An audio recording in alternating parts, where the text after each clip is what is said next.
बड़े आदर के साथ शहीदों को श्रद्धांजलि दी। भगत सिंह जी, सुखदेव, राजगुरु, उन लोगों को कल के दिन फांसी दी गई थी। उन्होंने देश को आज़ाद कराने के लिए सबसे बड़ी शहादत दी। अध्यक्ष महोदय, मुझे बेहद खुशी है कि वैसे तो हम सब लोग सभी शहीदों को नमन करते हैं, सभी स्वतंत्रता सेनानियों का आदर करते हैं, लेकिन उन सभी स्वतंत्रता सेनानियों में एक तरह से दो चमकते सितारे हैं, बाबा साहब अम्बेडकर और भगत सिंह। दिल्ली सरकार ने ये निर्णय लिया है कि बाबा साहब अम्बेडकर और भगत सिंह जी की तस्वीरें सभी दिल्ली सरकार के दफ्तरों में लगाई जाएंगी। कुछ दिन पहले पंजाब सरकार ने भी ये निर्णय लिया है कि पंजाब सरकार के भी सभी दफ्तरों में भगत सिंह और बाबा साहब अम्बेडकर की तस्वीरें लगाई जाएंगी। जब से ये ऐलान किया गया है, मैं तो सोच रहा था कि हमारे विपक्ष के साथी इसके ऊपर हमें बधाई देंगे, तारीफ करेंगे कि बहुत अच्छा निर्णय लिया गया। शुक्रिया।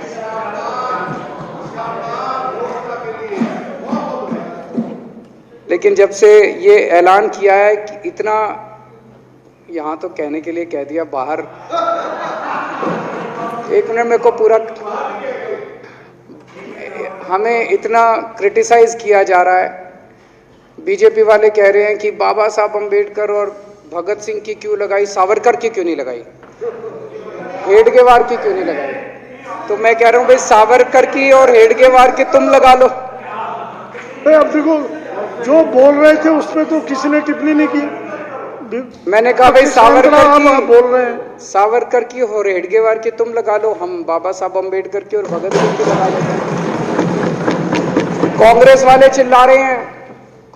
चिल्ला रहे हैं, इंदिरा गांधी की क्यों नहीं लगाई, राजीव गांधी की क्यों नहीं लगाई, सोनिया गांधी की क्यों नहीं लगाई। तो हम कह रहे हैं भाई, इंदिरा गांधी की तुम लगा लो, हम तो बाबा साहब अम्बेडकर की और भगत सिंह की लगाएंगे। अध्यक्ष महोदय, मेरे को पता नहीं था ये लोग बाबा साहब अम्बेडकर और भगत सिंह से ऐसी नफरत क्यों करते हैं सारे प्रतिपक्ष के लोग। मैं आपको बताता हूं क्यों करते हैं, और खासकर बीजेपी वाले बाबा साहब अम्बेडकर से इतनी नफरत क्यों करते हैं, मैं बताता हूं आपको। बाबा साहब अम्बेडकर ने संविधान बनाया, मैं बता देता हूं आपको, आप भी सेटिस्फाई हो जाओगे।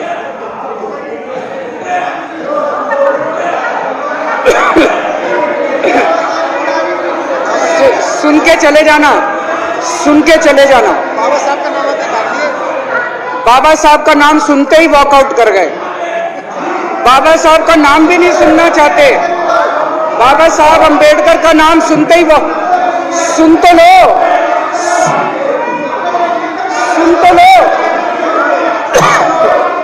वो तमाशा, और ये सब कुछ जो इन्होंने बोला वो सच बोला। सुन तो लो।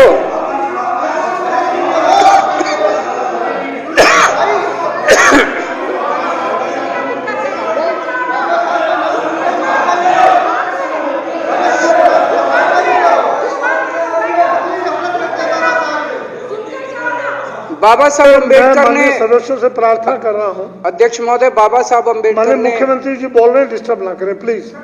नहीं, ये कोई तरीका। सत्य कौन बोल रहा था? सत्य क्या बिजुली जी ने बोला? सब आप बैठ जाइए। अब बाबा साहब अम्बेडकर ने देश का संविधान बनाया। संविधान में लिखा उन्होंने कि भारत के अंदर जनतंत्र होगा। इस जनतंत्र के अंदर चुनाव होंगे। चुनाव में जनता वोट डालेगी। वोट डाल के जनता अपनी सरकार चुनेगी। वो सरकार लोगों के सपनों को पूरा करने के लिए काम करेगी। बीजेपी को ये पसंद नहीं है। बीजेपी नहीं चाहती चुनाव हो। बीजेपी चाहती है कि चुनाव खत्म हो जाए। चुनाव होने ही नहीं चाहिए। चुनाव गंदी बात है इनके हिसाब से। चुनाव गलत बात है इनके हिसाब से। एमसीडी के अंदर 15 साल इन्होंने जम के लूटने के सारे दुनिया के रिकॉर्ड तोड़ दिए। गिनीज बुक वालों की मीटिंग चल रही है कि भारतीय जनता पार्टी का नाम आने वाला है गिनीज बुक के अंदर, एनसीडी का और बीजेपी वालों का। शानदार इन्होंने परफॉर्मेंस किया है। 15 साल के अंदर इन्होंने लूटने में कोई कसर नहीं छोड़ी। लूटने के बाद जब जनता में त्राही त्राही मच गई, लोग दुखी हो गए 15 साल के इनके शासन के बाद, और जनता ने मन बना लिया कि इस बार इनको मजा चखाएंगे और गुस्सा जाहिर करेंगे। चुनाव आयोग ने ऐलान कर दिया कि हम आज शाम को 5 बजे 9 तारीख को 9 मार्च को शाम को 5 बजे आज चुनाव की डेट्स की घोषणा की जाएगी। 4 तारीख को प्रधानमंत्री के दफ्तर से फोन जाता है, चिट्ठी जाती है चुनाव कमिश्नर को, चुनाव रद्द कर दो। पूरी दुनिया के अंदर आज तक ऐसा नहीं होगा कि प्रधानमंत्री सीधे सीधे चुनाव कमिश्नर को फोन करके और चिट्ठी लिख के कहते हैं कि चुनाव रद्द कर दो। इसलिए ये नफरत करते हैं बाबा साहब अम्बेडकर से। ये कहते हैं बाबा साहब अम्बेडकर नहीं होता तो जनतंत्र नहीं होता इस देश के अंदर। कल एक बीजेपी का बड़ा नेता मिला, बोला जी मैंने तो अपने बीजेपी के बड़े नेताओं को बोल दिया ये चुनाव वुनाव का चक्कर छोड़ो, एमसीडी में भी एनडीएमसी जैसा कर दो। मैंने कहा इसका क्या मतलब? वो बोले जैसे एनडीएमसी में चुनाव ही नहीं होते, एनडीएमसी में केंद्र सरकार नॉमिनेट कर देती है। बोले जी एमसीडी में भी यही हो जाना चाहिए। अध्यक्ष महोदय, इनका बस चलना इस देश के अंदर सारे राज्यों में और देश में चुनाव कराना बंद कर देंगे। इसलिए ये नफरत करते हैं, इसलिए बाबा साहब अंबेडकर से नफरत करते हैं ये लोग। बाबा साहब अंबेडकर चुनाव की प्रक्रिया रख के गए थे, इनका बस चले तो ये चुनाव कराना बंद कर दे। कह रहे हैं हम तीनों एमसीडी को यूनिफाई करना चाहते हैं। अरे 7 साल थे तुम्हारे पास, सो रहे थे क्या 7 साल से? कहां थे तुम लोग 7 साल से? क्यों नहीं तुम लोगों ने क्यों नहीं तुम लोग यूनिफाई करने के लिए पैसे चाहिए? क्यों नहीं तुम लोगों ने यूनिफाई किया 7 साल से? चुनाव के 1 घंटे पहले तुम लोग चिट्ठी लिख रहे हो, अब सो के जागे हो कि अब यूनिफाई करोगे। तो यूनिफाई नहीं करना, चुनाव टालने हैं, क्योंकि हार रहे हैं। मेरी हाथ जोड़ के विनती है, हार जीत लगी रहती है। कभी ये पार्टी हारती है, कभी वो पार्टी हारती है, कभी आज बीजेपी हारती है, कभी आम आदमी पार्टी भी हारती है, कभी कांग्रेस हारती है। देश बड़ा है, देश की सोचो। आज आम आदमी पार्टी है, कल आम आदमी पार्टी हो सकता है ना हो। आज बीजेपी है, कल बीजेपी हो ना हो। आज केजरीवाल है, कल केजरीवाल नहीं होगा। आज मोदी जी हैं, कल मोदी जी नहीं होंगे। कोई बड़ा नहीं है, देश बड़ा है, मुल्क बड़ा है, कौम बड़ी है, समाज बड़ा है।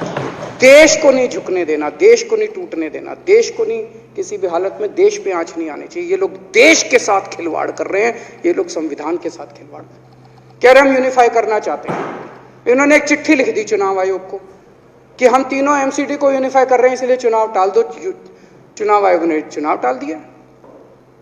कल को दिसंबर में गुजरात के चुनाव हो रहे हैं। अब जनता कह रही है ये गुजरात हारेंगे। अब अगर ये गुजरात हारेंगे तो ये 10 दिन पहले चिट्ठी लिख देंगे चुनाव आयोग को कि भाई हम गुजरात को और महाराष्ट्र को एक कर रहे हैं, इसलिए गुजरात के चुनाव टाल दो। गुजरात के चुनाव टल जाएंगे। अगली बार ये लोकसभा हारेंगे, चिट्ठी लिख देंगे जी ये पार्लियामेंट्री फॉर्म ऑफ सिस्टम बड़ा खराब है, हम प्रेसिडेंशियल फॉर्म ऑफ सिस्टम ला रहे हैं, संविधान बदल रहे हैं, चुनाव टाल दो। चुनाव टल जाएंगे। ये क्या मजाक बना रखा है इन्होंने, नौटंकी कर रखी है इन्होंने। भारत जनतंत्र है, देश ये बर्दाश्त नहीं करने वाला जो इन्होंने नौटंकी कर रखी है। कहते हैं हम दुनिया की सबसे बड़ी पार्टी हैं, हम तो जी दुनिया की सबसे छोटी पार्टी हैं। फिर भी डर गए तुम लोग।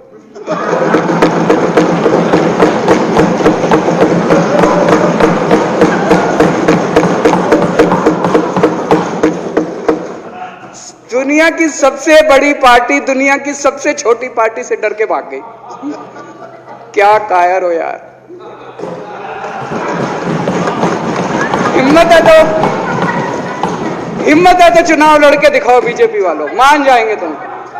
हिम्मत है तो चुनाव लड़के दिखाओ। कहते हो 56 इंच का सीना है, नहीं तो मान लो 56 इंच का सीना नहीं है, झूठ।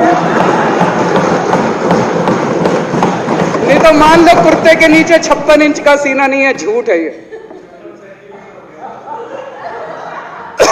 कल मैंने देखा, आपको भी बुरा लगा, मैं आपके कमरे में जब चाय पीने आया, आपने मेरे साथ अपना दुख शेयर किया कि जब एलजी साहब ने भाषण शुरू किया, ये सारे खड़े हो गए नारे लगाने। क्या कश्मीर फाइल्स टैक्स फ्री करो, और पीछे से 2 जने कह रहे थे दारू की दुकानें बंद करो।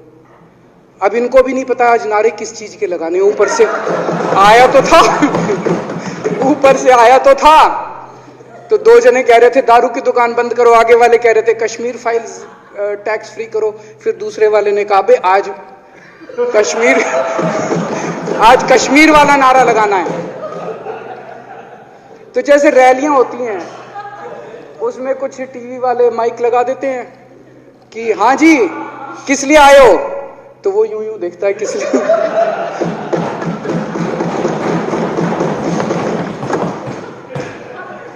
क्या हाल बना दिया इनका। इसलिए थोड़ी राजनीति में आए थे, इसलिए थोड़ी राजनीति में आए थे। एक पिक्चर आई थी बंटी और बबली, उस पिक्चर में एक सीन था, कुछ लोग एक नेता के घर के सामने जाते हैं, हमारी मांगे पूरी करो, हमारी मांगे पूरी करो। नेता बाहर आता कहता है क्या मांगे हैं, तो सारे एक दूसरे की तरफ, उनको पता ही नहीं क्या मांगे। आज सारे देश की सारी भारतीय जनता पार्टी एक पिक्चर के पोस्टर लगा रही है गली गली में जाके। पूरी सारी भारतीय जनता पार्टी देश में एक पिक्चर के पोस्टर लगा रही है। इसलिए राजनीति करने आए थे, पिक्चरों के पोस्टर। अपने बच्चों को क्या जवाब दोगे? घर जाके बच्चे पूछेंगे पापा क्या काम करते हो? पिक्चरों के पोस्टर लगाता हूं।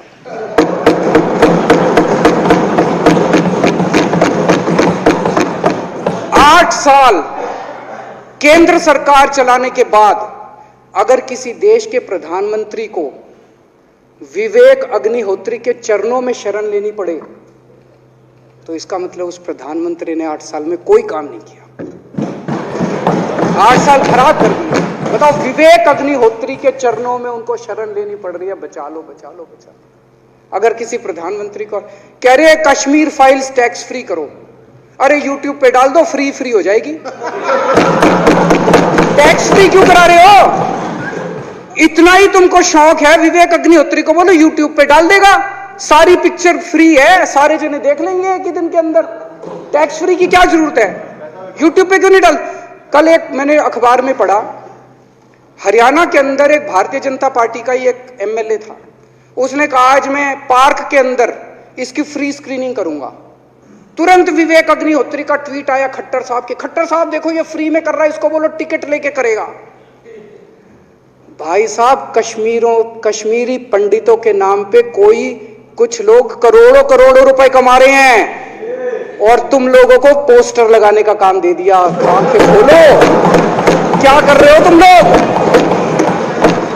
वो करोड़ों कमा गया, कश्मीरी पंडितों के नाम पे करोड़ों कमा गया और तुम लोग पोस्टर लगाते रह गए।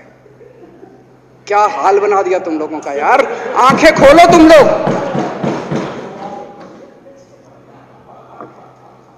भेड़ बकरियों की तरह हाँक रखा है पूरे बीजेपी वालों को, भेड़ बकरियों की तरह हाँक रहे हैं। एक दिन बोले 3 का कृषि कानून लेके आए हैं, बहुत शानदार है, और फिर नीचे मैसेज आया भाई सारे जने तारीफ करो मोदी जी की। सारे बोले वाह मोदी जी वाह, क्या मास्टर स्ट्रोक है। और मेरे को याद है इसी सदन के अंदर इन लोगों ने उन 3 कानूनों की खूब तारीफ की थी, बोले क्या मास्टर स्ट्रोक है और क्या शानदार कानून लेके आए। 1 साल के बाद फिर आया भाई 3 कानून वापस ले लिए, बोलो फिर तारीफ करो मोदी जी की, भाई कानून बेकार थे मोदी जी। क्या इसी सदन के अंदर इन लोगों ने इतनी बेशर्मी, दिमाग पे ताला लगा रखा, इन्होंने कहा वाह मोदी जी वाह, क्या 3 कानून खराब थे आपने वापस ले लिया, देश को बचा लिया। क्या मास्टर स्ट्रोक, ये क्या हाल बना दिया आप लोगों का यार। फिर थोड़े दिन बाद बोले भाई दारू की दुकानों के खिलाफ करो, फिर सारे जने दारू की दुकान बंद करो, अब दारू ठीक हो गई दिल्ली में? आजकल तो शोर नहीं करते तुम लोग।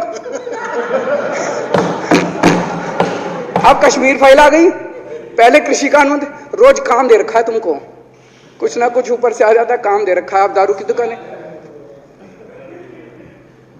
मेरा एक ही निवेदन है मेरे बीजेपी के साथियों से, आप तो अपने ही हो, आप तो सब अपने, मेरे छोटे भाई बड़े भाई बिदुरी साहब तो बड़े भाई है मेरे, आप तो सारे अपने हो यार। थोड़ा सा देश के बारे में सोचो यार, थोड़ा देश के बारे में सोचो। हिटलर भी जो था वो कम से कम अपने चमचों को नौकरी देता था, रोजगार देता था। इतिहास उठा के पढ़ो, उसने रोजगार तो दिया था, इन्होंने क्या दिया आपको? आपके बच्चों को नौकरी दी? आपके घर में कोई खाने पीने का इंतजाम करा? आपकी बिजली का इंतजाम करा? केजरीवाल काम आता है आपके? आपके भी घर की बिजली फ्री कर रखी है। दिल्ली के 12 लाख बच्चों को नौकरी दी है मैंने, स्कूल ठीक कर दिए, अस्पताल ठीक कर दिए। आपके घर में कोई बीमार हो, केजरीवाल दवाई पहुंचाता है, मोदी दवाई नहीं पहुंचाता। केजरीवाल काम आया। मैं बीजेपी के सारे कार्यकर्ताओं से कहना चाहता हूं, थोड़ा सा दिमाग खोलो। बीजेपी के सारे सपोर्टर्स को कहना चाहता हूं, थोड़ा सा दिमाग खोलो। ये भेड़ चाल बंद करो, भेड़ बकरियों की तरह हाँक रहे हैं ये आपको, ये सब बंद करो। दिमाग खोल के सारे जने बीजेपी छोड़ के आम आदमी पार्टी में आ जाओ।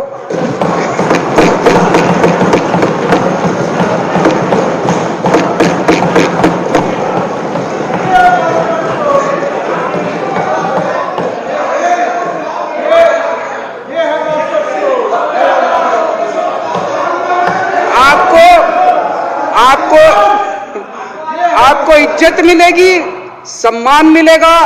आपसे कतई झूठे नारे नहीं लगवाएंगे। राष्ट्र निर्माण में आपको साथ लेंगे हम, राष्ट्र निर्माण करेंगे आपके साथ मिलकर। ये पोस्टर भी नहीं लगवाएंगे झूठी फिल्मों के। और जो भी करना हो, कम से कम यार ये पिक्चर का प्रमोशन करना तो बंद करो। ये गंदे लगते हो तुम लोग, अच्छी शोभा नहीं देता आप लोगों को। यार आप अच्छे आदमी हो, कुछ करने आए थे राजनीति में, कहां पिक्चर के पोस्टर और प्रमोशन करने में लगा दिया। कल एलजी साहब की स्पीच पूरे देश ने सुनी। एलजी साहब को एक तरह से केंद्र सरकार का नुमाइंदा माना जाता है। एलजी साहब ने भी हमारी सरकार की कितनी तारीफ करी। 50% जीडीपी 5 साल के अंदर बढ़ गया। भारत में आज तक कभी किसी राज्य का नहीं हुआ। इतने शानदार काम दिल्ली सरकार ने किए हैं कि केंद्र सरकार द्वारा नियुक्त एलजी साहब ने भी दूसरी सरकार की, आम आदमी पार्टी की सरकार की भूरी भूरी शब्दों में तारीफ की। मैं एलजी साहब का बहुत बहुत शुक्रिया अदा करना चाहता हूं और इस धन्यवाद प्रस्ताव का समर्थन करता हूं।